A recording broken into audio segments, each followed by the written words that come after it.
Pembahasan yang pertama yaitu sebutkan dan jelaskan jenis PCR, prinsip PCR, komponen-komponen PCR, dan tahap prosedur. Jenis-jenis PCR, PCR in situ, reaksi PCR yang terdiri dari dalam sel pada slide, menghubungkan sensitivitas amplifikasi PCR dengan hibridasi in situ, memungkinkan penanda seluler identifikasi, cocok untuk studi perkembangan penyakit, PCR transkriptase terbalik RT-PCR, digunakan ketika bahan awalnya adalah RNA, mengamplifikasi target RNA dengan mentranskripsi RNA cetakan dan membentuk DNA komplementer. DNA komplementer baru kemudian dapat diamplifikasi melalui PCR konvensional atau qPCR. Prinsip PCR. Penggunaan DNA polimerase yang mereplikasi DNA tertentu secara in vitro. Penggunaan primer khusus untuk setiap gen yang ingin diteliti.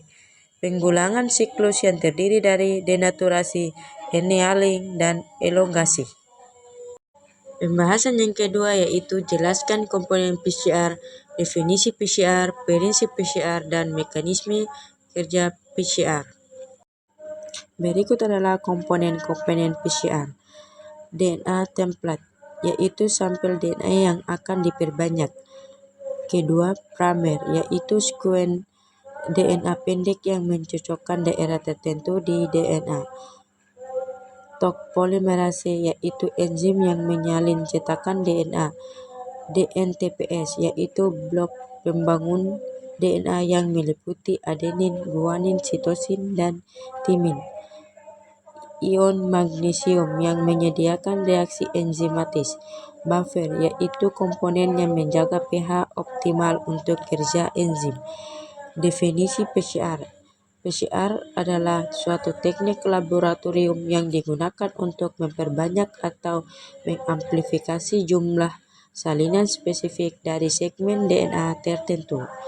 Teknik ini memungkinkan para ilmuwan untuk memperoleh banyak salinan DNA meskipun hanya ada sedikit sampel yang tersedia, yang sangat berguna dalam berbagai bidang seperti diagnostik medis, penelitian genetik, dan forensik.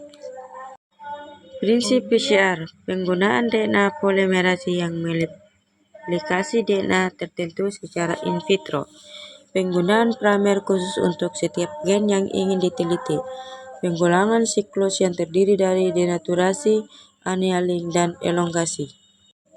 Mekanisme kerja PCR. Mekanisme kerja PCR adalah metode yang digunakan untuk memperbanyak segmen DNA tertentu dalam jumlah besar. PCR dilakukan dalam beberapa tahap utama sebagai berikut. Tahap pertama, denaturasi. Denaturasi adalah DNA yang akan dipanaskan pada suhu sekitar 94-98 Celcius. Proses ini menyebabkan ikatan hidrogen antara pasangan basa DNA terputus, sehingga rantai ganda DNA terpisah menjadi dua rantai tunggal. Proses annealing. Suhu diturunkan menjadi sekitar 50-65 Celcius. Pada suhu ini, primer sekuen pendek DNA yang telah dirancang sebelumnya akan menempel pada daerah tertentu pada rantai DNA tunggal yang akan diperbanyak. Primer ini berfungsi untuk memberi titik awal bagi reaksi perpanjangan DNA.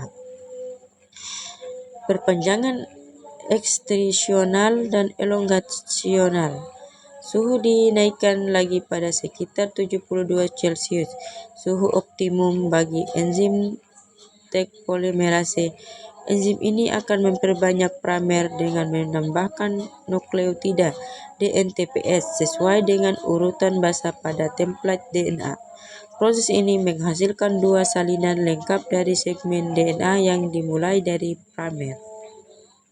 Pembahasan yang ketiga yaitu jelaskan tahapan pembuatan dan penggunaan gel elektroforesis dan prinsip kerja. Tahapan pembuatan dan penggunaan gel elektroforesis. 1. Persiapan gel.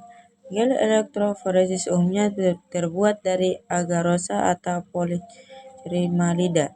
Agarosa digunakan untuk pemisahan molekul besar seperti DNA, sedangkan poliacrylamida untuk molekul yang lebih kecil seperti protein. Proses pembuatan gel dimulai dengan mencampurkan agarosa atau poliacrylamida dengan buffer, biasanya TAE atau TBE untuk DNA, dan dipanaskan sampai mencair. Setelah itu, gel dituangkan ke dalam cetakan dengan comb atau gigi untuk membentuk sumur tempat sampel dimasukkan. Setelah dingin dan mengeras, gel siap digunakan. Pengisian sampel. Setelah gel dipersiapkan, sumur-sumur yang terbentuk digunakan untuk memasukkan sampel yang akan dianalisis seperti sampel DNA, RNA, atau protein. Sampel tersebut dicampur dengan buffer bermuatan yang biasanya mengandung pewarnaan, sehingga memudahkan untuk memantau proses pemisahan.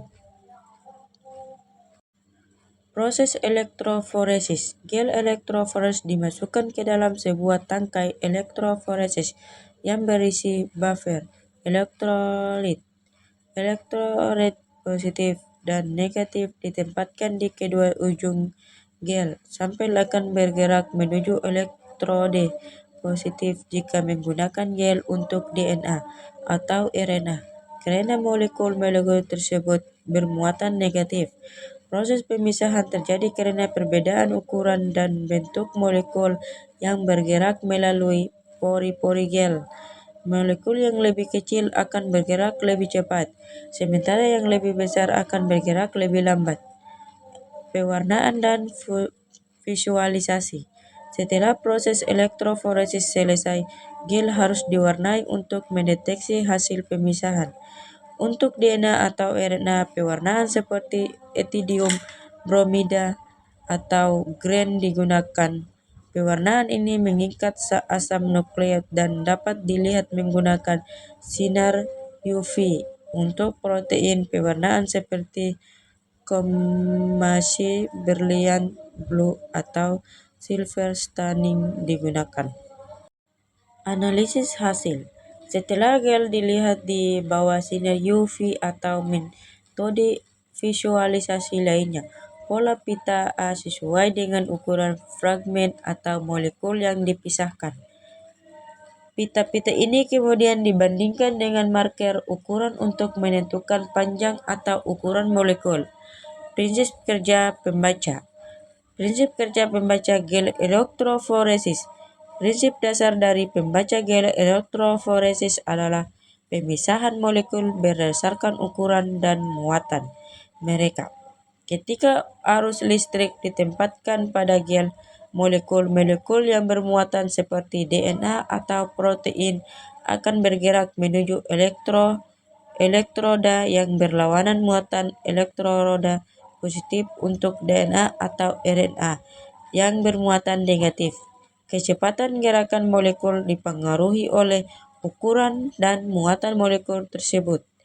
Dengan molekul yang lebih kecil bergerak lebih cepat daripada molekul yang lebih besar.